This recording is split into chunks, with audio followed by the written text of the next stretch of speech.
If I told you that the United States and the Soviet Union fought each other in their history, you would probably think that this happened during the Cold War, the period following World War II and ending when the Soviet Union collapsed in 1991.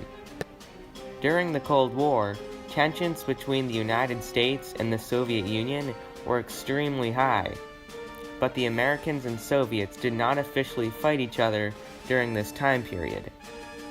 A time when the American and Soviet air forces actually fought each other was during World War II.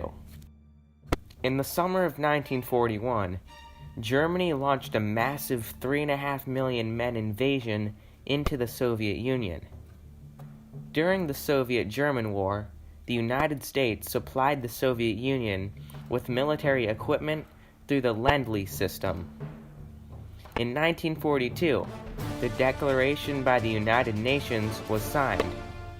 This was the main treaty that officialized the Allies of World War II.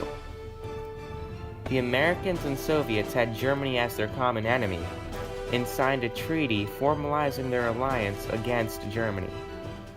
All of this helped improve the relationship between the two countries. In the fall of 1944, after German plans of a quick victory had been dashed, the Red Army launched a successful offensive into the Balkans.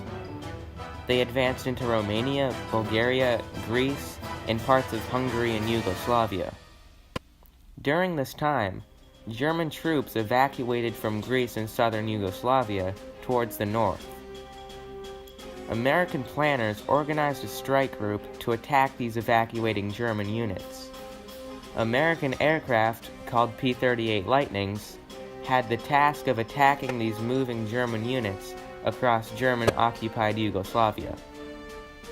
The intended U.S. target was around the German-occupied city of Pristina. However, on the brisk morning of November 7, 1944, at 10 a.m., after veering 100 kilometers off course, around 36 American P-38 Lightnings accidentally approached the city of Niš, now in present-day Serbia. Niš had been captured by the Bulgarian and Soviet armies on October 14, 1944, after their successful offensive.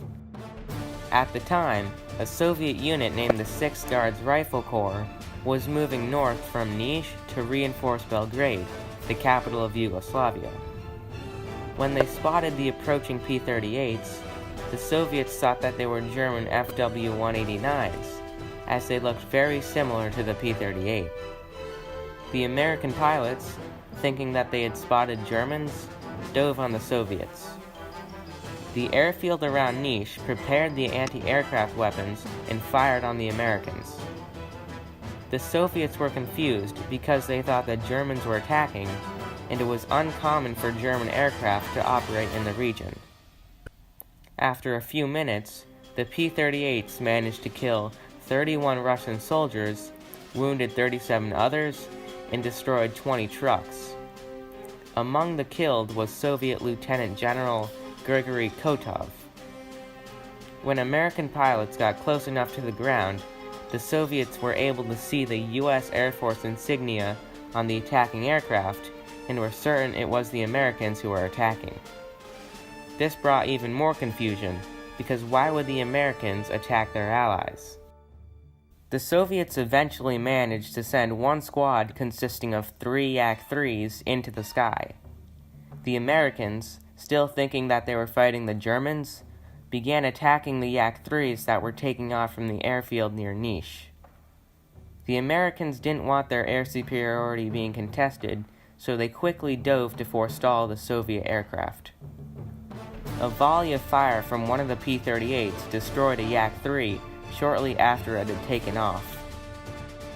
The uncertain pilots in the cockpits of the P-38s climbed up to about 500 meters above the city and entered into a defensive formation. By this time, the Soviets had managed to get another group of 6 planes, consisting of Yak-3s and Yak-9s, into the sky. According to one Soviet engineer who witnessed the battle, the Soviet fighters entered into a steep climb and fired a volley of shells at the P-38s above them. one of the P-38s was shot down. After this initial attack, the Soviet planes were able to gain a higher altitude than the P-38s. They dove on the P-38s, but were unable to lay a fatal blow onto the Americans. The P-38 was faster than the Yak-3 and Yak-9 and had an excellent rate of climb. The Soviets enjoyed slightly more agility given their quicker turn speed. This gave them the opportunity to dodge enemy fire more easily. One of the Soviet pilots flew closely to one of the P-38s, and the American pilot was able to identify the Soviet insignia on the plane. The Americans realized their mistakes, and without a second wasted, quickly disengaged from the dogfight. In total, the Battle of Verniche lasted 15 minutes, and several planes were destroyed. One historian remarks the Battle of Verniche as that, "It's strange to even think that despite their standing as deadly enemies for almost half a century, the one time Soviet and American units openly fought each other was a mistake." It is difficult to say how many planes were shot down, as different sources claim different answers. American sources say that 4 Soviet and 2 American planes were shot down, and Soviet sources claim that 3 Soviet planes and 4 American planes were shot down. Another source, from a Yugoslav partisan, claims that 3 Soviet planes and 7 American planes were destroyed. Both sources probably claim higher casualties on the opposing side to make their air force seem superior. Shortly after the incident, the American government apologized to the Soviet Union. Some members of the Red Army High Command proposed to open an investigation on the incident. This plan was rejected because the Soviet government didn't want to have their relationship with the Americans deteriorate, as they were both allies fighting a serious common enemy. The Battle of Verniche was soon covered up by both the American and Soviet governments so as to not allow the Germans to take advantage of this incident for propaganda purposes. German propaganda could spread disinformation about the status of American and Soviet relations. Several conspiracy theories exist onto why this incident happened. One being that because the Battle of Verniche took place on November 7th, it was a way for the Americans to disrespect the Soviet government. November 7th, 1944, was the 27th anniversary of the Bolshevik Revolution in Russia, which successfully brought the communists to power.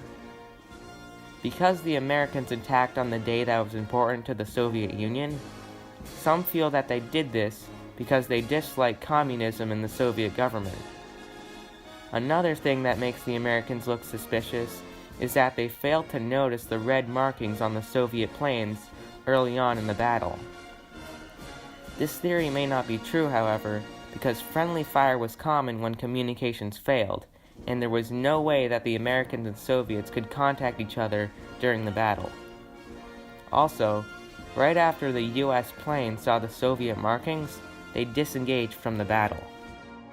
The air battle of Verniche shows that communication errors in combat can have deadly consequences, and that friendly fire incidents were common throughout the war, given the right circumstances.